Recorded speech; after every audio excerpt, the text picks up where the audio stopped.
Masabay ko Malenja, ako Alvin Bautista ni Exploring Pampanga. For today's vlog guys, naimbitahan tayo ng Casa Artemio dito sa Barangay Nueva Victoria, Mexico, Pampanga para i-check yung kanilang pinagmamalaking staycation or yung kanilang villa.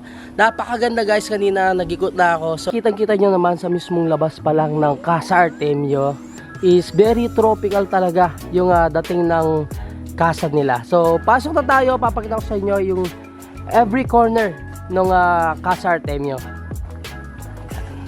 So dito sa gate pa lang is mapupukaw na kayo mismo dito sa kanilang yan door. So itong door na to is mostly mga recycled lang sa kanilang hold house, tulad din ng mga kapis nila dito. Yan, check natin guys yung loob mismo ng Casa Artemio.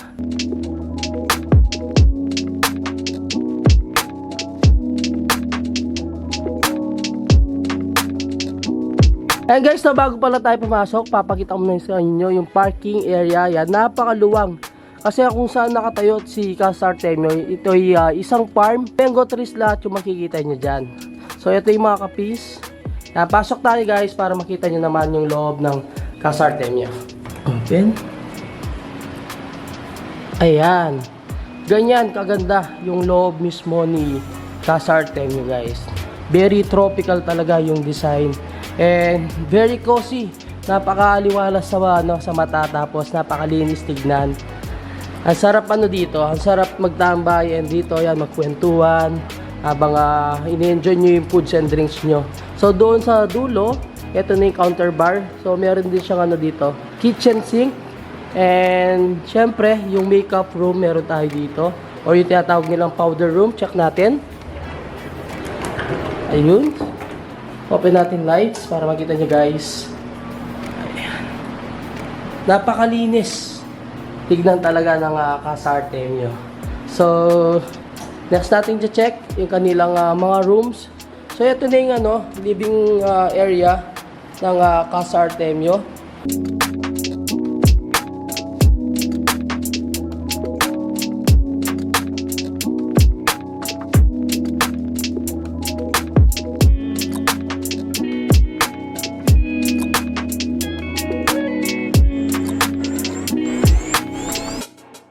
Check na natin guys yung kanilang first room.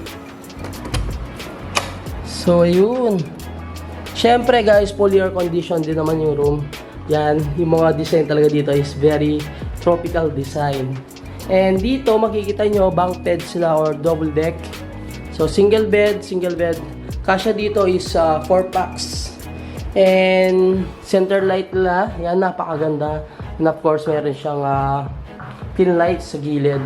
Tapos, may sarili siyang CR of course. Check natin yung CR. Yun. Wow. So, other side, ito na yung shower area.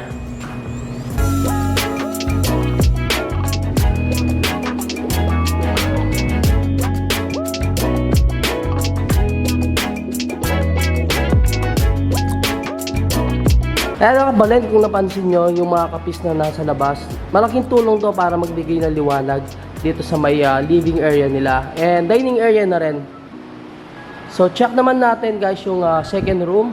And makikita nyo napakalaki ng smart TV nila dito guys. Siyempre may access na rin kayo na pwede nyo gamitin yan. Kagandaan nito, centralized yung air condition niya. Kaya napakalamig ng area, ng living area and then dining area nila. Siyempre, may fan support pa tayong dalawa dito. Nakakatulong para mag-circulate yung air and para maging presko yung area. So, ito yung counter bar. And pwede kayo magugas ng mga pinagkainan nyo rin dito or wash area lang din. Pero yung kanilang kitchen or outdoor kitchen guys is nasa mismong function hall. Ayan.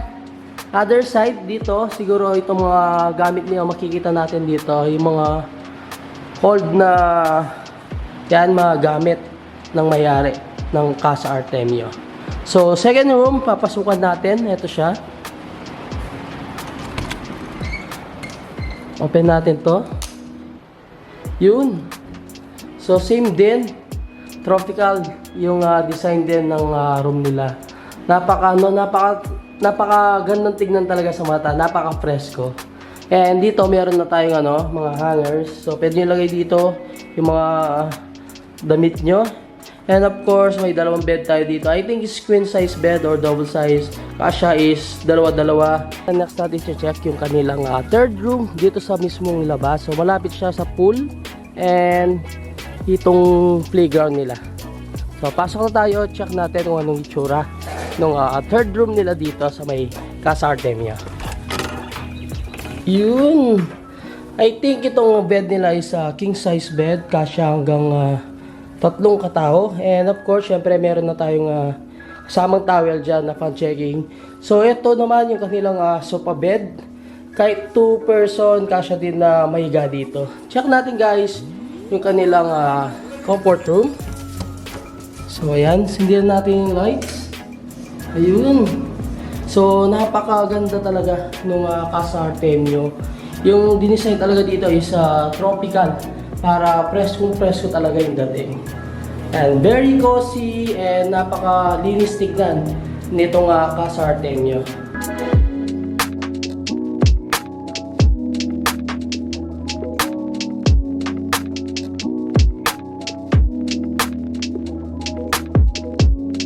So ito naman kabalay yung other side ng Casa Artemio. So dito yung sa mismong side, makikita nyo yan, meron kayong mga tables and chairs na pwede magpahinga din dito. Same din dito guys, meron siyang tables and chairs. And dito, makikita nyo yung kanilang pool. And of course, may mga area din na pwede kayong magpahinga. Napansin ko lang dito sa place ni Casa Artemio guys, napakagandang mag-photoshoot dito. For sure guys, kapag nakita nyo to and may kakilala kayong gustong mag-photoshoot, pwede kayong mag-PM sa Casa Artemio para mag-inquire sa photoshoot place nila. Napakaganda ng place, every corner talagang for sure magugustuhan nyo.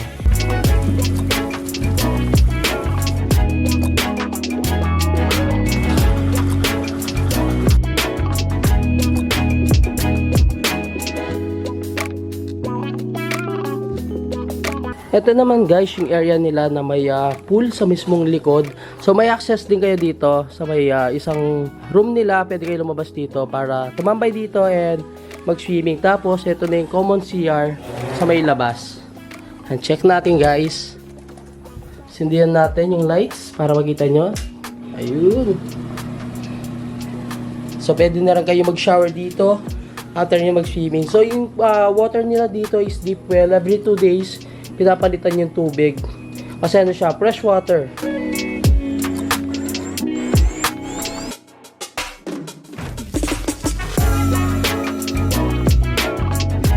Nalibot na natin itong buong area ng Casa Artemio. Napakaganda guys ng place nila. Ang sarap mag-staycation dito, napakatahimik ng place. Yan, maririnig lang dito is mga uni ng ibon. Kasi yung place mismo is nasa nasa mismong farm nila ng mismong owner. Yan, makikita nyo may gareta dito, and then meron silang playground, merong grotto. Yung kanilang functional ongoing pa lang, sabi nga kanina, doon na rin yung kanilang outdoor kitchen. And kakasya doon sa kanilang functional guys is up to 300 to 500 packs. Kabuuan na pala yon, hanggang 500 packs kasi sobrang luwang ng place. So another separate rate yung kanilang price para sa events. So later pag-usapan naman natin kung how much ba yung mga rates nila dito sa Casa Artemio.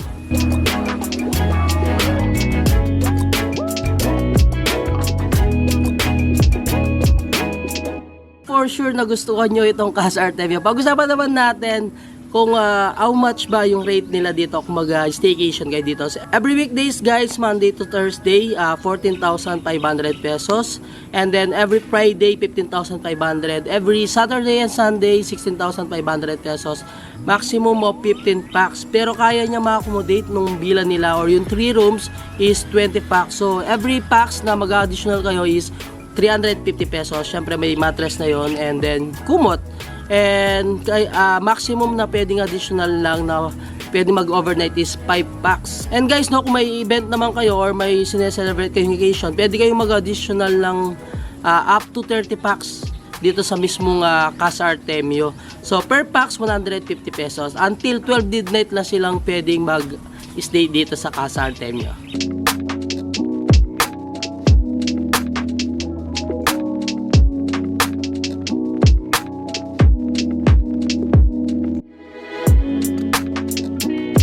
mga kababayan, hanggang dito na lang. Don't forget to subscribe, like, comment, and click the notification bell para updated kayo sa lahat ng videos ko. Na of course, huwag nyo kalimutang i-share ang video to para malaman ng mga kababayan natin dyan na taga dito din sa may Mexico and malapit dito. So kung gusto nyo pala pumunta dito from Mexico exit sa may NLEX guys, 8 minutes away lang naman tong Casa Artemio.